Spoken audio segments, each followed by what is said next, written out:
How you doing? How you doing? How you doing? How you doing? Black people, let me talk to you. My name is Antonio. My page is Unapologetically Black, 4209. And I would like to talk to you all about how Europeans are so manipulative that they are willing to self-destruct America. The Republican Party has passed the debt ceiling bill 3 times while Trump was in office with no issue. They had no demands from Trump on cut spending or anything of that nature because they did not want Trump to look bad, because they are about staying in power, and they're about staying in power to the point where they will manipulate your economic condition just to stay in power. They have a strenuous bill cutting all type of social spendings, so you will be penalized. Biden, which I am not a supporter of Biden. Black people don't vote for Biden. He's a racist. But this, I want us to understand the politics of these Europeans, right? First, Biden is a racist. Vote Democrat now. As far as you vote for your aldermen and things of that nature. Anybody tell you don't vote, don't listen to that. Okay, but listen. Let me explain this. Let me explain this to my people. The Republicans raised the debt ceiling 3 times under Trump, and they had no demands from Trump of cutting any spending because they did not want to affect Trump's presidency or make him look bad. So it's about all spending, no fiscal. There's no conservatism in spending when it's a Republican president. As we continue to watch the markets, which are falling, we were the first ones last week to extricate and bring out the problem about the deficit last week. And since that time, the Treasury Department released the nation's monthly bank statement, cover the children's eyes, if you will, showing America $779 billion in the red for fiscal 2018. Folks, that's a 6-year high and a 17% increase over the $666 billion deficit recorded last year. The alarm clock on the debt clock ringing louder and louder as it skyrockets above $21.6 trillion. Remember, you're really not supposed to run deficits during strong economic times, which is what we have here. And that's great, but that's not terrific. President Trump saw the number. President Trump $4 trillion debt increase. And the recent budget deal is signed into law. It will be the third major price of deficit finance legislation in President Trump's term. In total, we estimate legislation signed by the president will have added $4.1 trillion to the debt between 2017 and 2029 over a traditional 10-year budget window. The president will have added 3.4 to 3.8 trillion to the debt. The sources of the debt expansion is split relatively even between taxes and spending policy. Legislators will have added 4.1 trillion to debt since 2017. I want us to stop and spending when it's a Republican president. These are the games they play. Then when there's a Democratic president, they want to cut spending on social programs, so you feel the pain and you no longer, and you say, oh, the Republicans do better on economics. No. Trump tax cut was temporary for the lower class and the middle class, but permanent for the wealthy. And that tax cut cost America's $2 trillion in a deficit, meaning it increased how much money we needed to borrow to pay our bills by $2 trillion, right? So compounding over periods of over years and years is going to add up to even more. So it's about 1.9 trillion per year less revenues was generated due to the tax cut given to the rich, right? While theirs was permanent and poor people, middle class, continue to rise back each year. So it was set up so the next person in office, you would feel the pinch when they're in office. These are the political games they are playing. You need to understand this. So this is not for you to look at the Democrats as good or the Republicans as the bad, which they both are. But that's not what the point of this is. The point of this is for us to understand the politics of these Europeans. They're willing to sacrifice and blow up America economically. They're willing to sacrifice this country financially in order to throw him out of power, in order to make him look bad, so that you vote them in office or somebody like them in office. This is how you get autocracy, theocracy. This is how you get a king and governments like that. This is how you lose your democracy. Because they create a boogeyman and then they create themselves, present themselves as the solution for a problem they created. They're trying to create an economic heartache, and then they're going to present themselves as the solution for the economical heartache they're going to create. This is why I am a separatist from all of these Europeans. Both sides is playing these games, black people. Both sides. Story. The government's high-stakes debt ceiling negotiations at a standstill. Republican congressional leaders walked out of the negotiation room Friday and warned there will be no deal without an agreement on sharp spending cuts. Moments after the walkout, former President Trump urged Republicans to reject a deal and hold out for everything they want. And Wall Street is closely watching Washington. Stocks dipped Friday on the debt ceiling uncertainty. Christina Ruffini has more from the White House this morning. Christina, good morning. Good morning, Dana. Well, Republican negotiators leaving that meeting told reporters last night they're not confident a deal can be reached before default. After walking out of meetings Friday afternoon, House Republican and White House negotiators were back at it Friday night.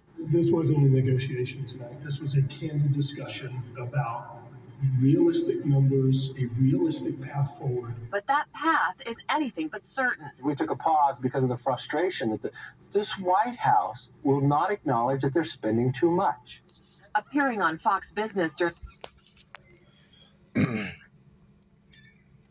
There's no accountability for this buffoonery, and I call it buffoonery. Let's be clear, the Republicans ran up 25% of America's current debt within 4 years under President Trump. There was no questions about American spending under President Trump. These are the games the Republicans and Democrats play back and forth with your lives in order to gain power. This is the tactic they use to manipulate you. The Republicans are trying to force spending cuts in order to make a Democrat look bad while he's in office, so that you feel the pain and suffering of the spending cuts and you vote him out of office. Biden is for the spending cuts because he is also a Republican in mind state, and he is for the spending cuts, but he's trying to make it look like the Republicans are the bad guys when they both want the same thing, but it's about manipulating votes back and forth.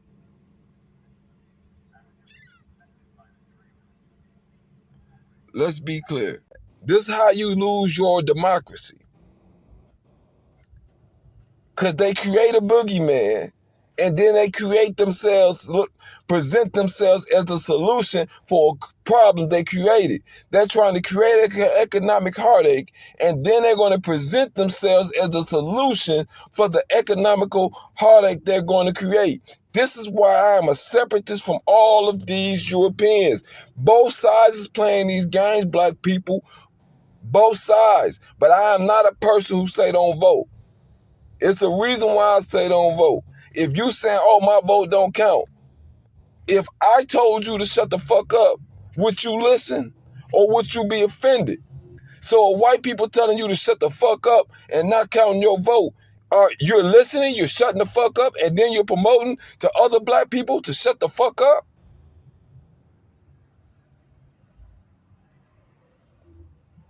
No, you make your motherfucking voice be heard. You don't allow other people to get in office and pass laws that you have to be governed by, and then you complain about the condition that you was under.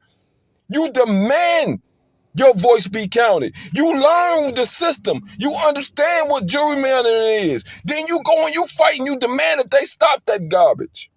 But you don't even know the political system you up under, and you just bowed out.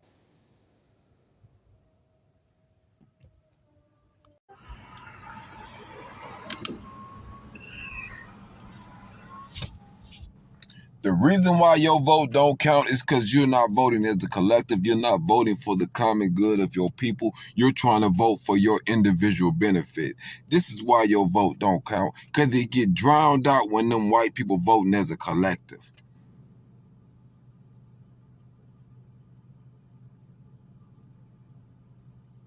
The reason why your vote don't count is because you refuse to build your own strong communities, and you ran out there and diluted your vote by moving into those communities of people who despise you, and their vote was anything that was opposed to your progress.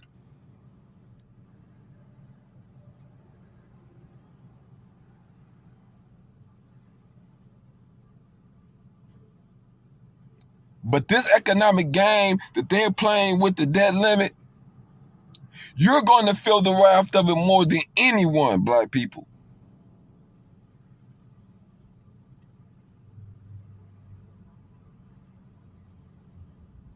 Because you choose to stay dependent on white people. Because you felt it was comfortable to stay dependent on them rather than focus on building your own resources, going back to gardening, growing your own food, learning skills and services for yourself. You allowed them, right, to destroy all your local economies.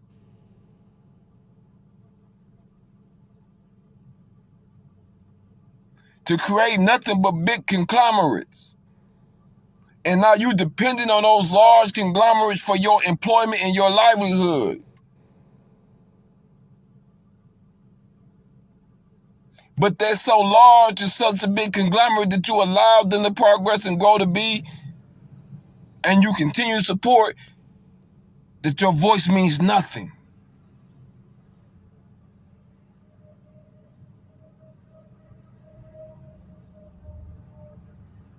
Black people better wake up. You better wake up. You better start focusing. You better figure out what skills you have, what abilities you have. You better try to teach them to as many people as you can. You better learn how to work for self, not for white people dollar, but learn to work to build resources. Because it's finna get really, really rough. These Europeans are decivilizing. Democrats and Republicans. White people are decivilizing, and they're getting ready to destroy America, and the first destruction coming economically.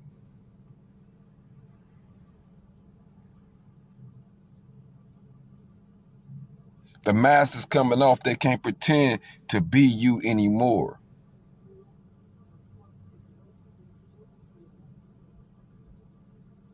This whole structure, this whole American concept was invaders emulating who you are as a people.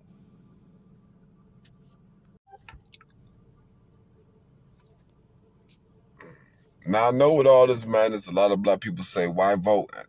Antonio, why vote? My vote don't count. That's what a lot of people say. A lot of people say, Antonio, why vote? My vote don't count. So I don't even vote. You shouldn't even vote. However, you think that you believe that you should abide by the laws passed by the people who was voted into office.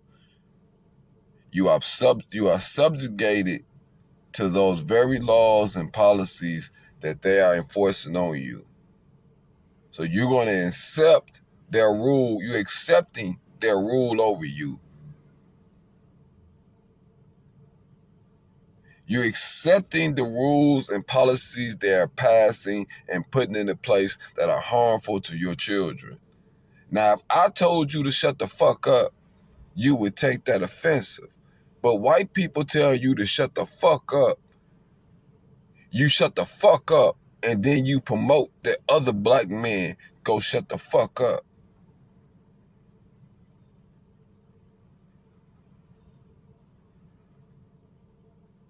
See, if you work together and vote as a collective, it's a different story. But see, we have diluted our power and resources by always trying to be exclusive and join into other people's communities, abandoning our communities, refusing to build strength in our own community. This is why your voice don't count. Your voice don't count because you're not voting as a collective, because you have disassociated yourself from the collective benefit of your community, of your people. People who suffer from the same struggle, same social dilemmas as you. People who deal with the same systematic racism oppression as you. You have tried to separate yourself from them, hoping or feeling that you have a white beneficiary and you are different. That you have that you have a way through this system that differentiates you from the rest of us blacks.